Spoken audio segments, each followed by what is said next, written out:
Imagine isso, no coração da Amazônia, onde estão aí algumas das árvores mais antigas do nosso planeta, onde a floresta é densa, o governo decide instalar árvores artificiais. Sim, você ouviu direito, árvores artificiais bem no coração da Amazônia, precisamente no estado do Pará. Será que isso é uma solução genial ou puro greenwashing? Vamos desvendar essa polêmica nesse vídeo.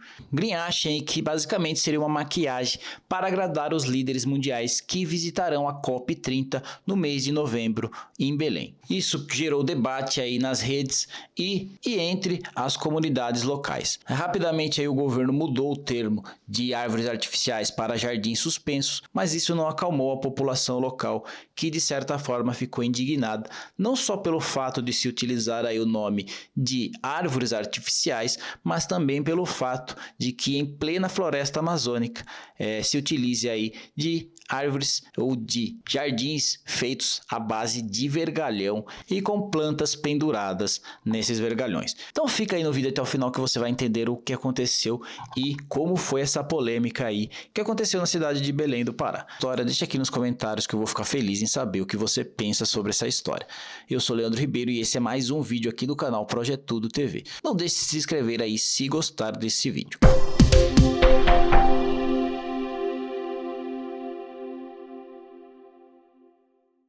O que são árvores sustentáveis que causaram a revolta em Belém? Então, no Pará, o estado que abriga parte significativa aí da floresta amazônica, o governo estadual foi alvo de críticas após divulgar em seu site oficial a instalação de árvores artificiais, em obras aí voltadas à COP30, prevista aí para novembro deste ano em Belém. Esse termo gerou aí repercussão negativa e foi rapidamente substituído pelo termo de jardins suspensos. Um dos grupos que reagiram foi o movimento COP do Povo, que reúne povos indígenas, quilombolas, ribeirinhos e agricultores familiares. E nas redes sociais no fim aí deste mês de março, o grupo afirmou ter recebido essa novidade com incredulidade. O questionamento, claro, foi que, em plena floresta amazônica, o governo do estado do Pará resolveu plantar árvores artificiais para fornecer sombra e ventilação aos participantes da COP30. Segundo eles, centenas de alternativas poderiam ser encontradas para tal tarefa. Bastava consultar as comunidades tradicionais e os povos originários da região, mas isso não foi feito. O que eles pleiteavam é que a experiência deles e a cultura que eles possuem, que eles seriam capazes de resolver esse problema voltado aí para a parte paisagística da cidade. Para você que não sabe o que é a COP30, é a 30ª edição aí da Conferência das Nações Unidas sobre Mudanças Climáticas, reunindo líderes mundiais, cientistas e ativistas para negociar ações contra o aquecimento global. Sempre há o debate relacionado ao aquecimento global pelo excesso de CO2 na atmosfera.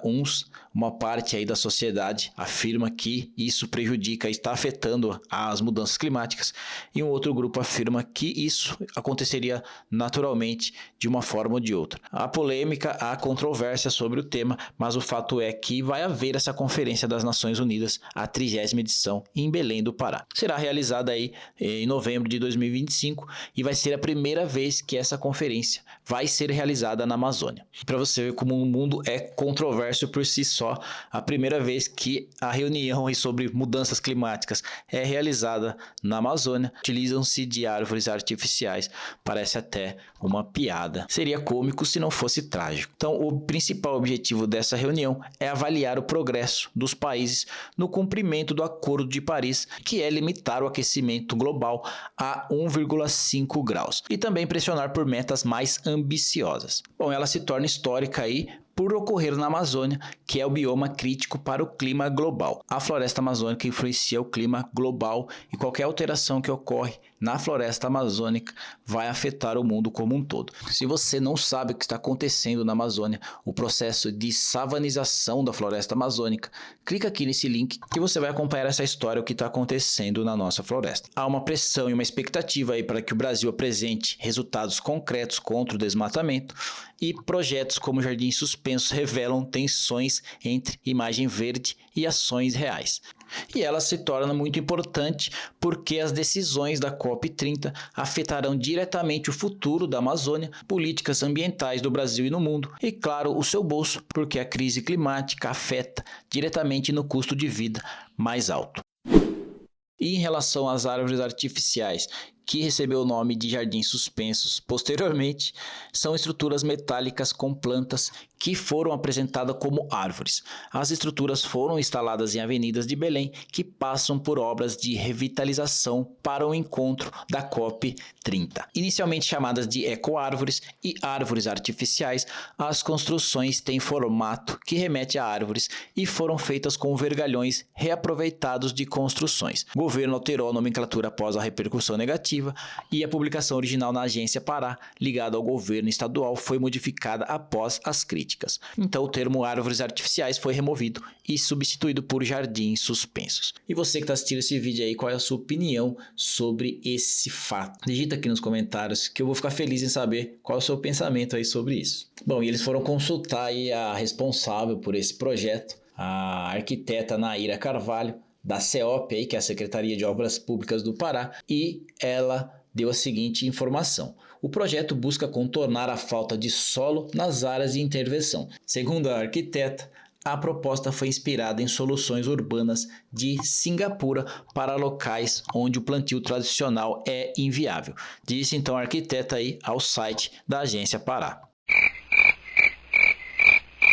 Temos os dois lados da moeda nessa questão. Realmente uma solução técnica que em áreas urbanas densas, jardins suspensos podem ser uma alternativa viável para incluir vegetação onde o plantio tradicional é inviável. Há também o reaproveitamento, pois o uso de vergalhões reciclados reduz resíduos da construção civil. E uma inspiração internacional, internacionalizando a nossa Amazônia, é uma referência a Singapura, que é uma cidade que sim usa jardins verticais como parte de seu planejamento urbano. Lembrando que é um outro tipo de clima, um outro tipo de solo, completamente diferente à Amazônia de Singapura. E os argumentos contra vão na falta de participação popular, pois o projeto ignorou aí o conhecimento dos povos tradicionais que poderiam sugerir espécies nativas ou técnicas adaptadas. Custo versus efetividade, estruturas metálicas exigem manutenção constante, enquanto árvores reais são autossustentáveis. E cá para nós, parece uma mensagem equivocada de projetar aí uma Amazônia artificial durante a COP30, passa a ideia de que soluções superficiais bastam para enfrentar a crise climática. Uau!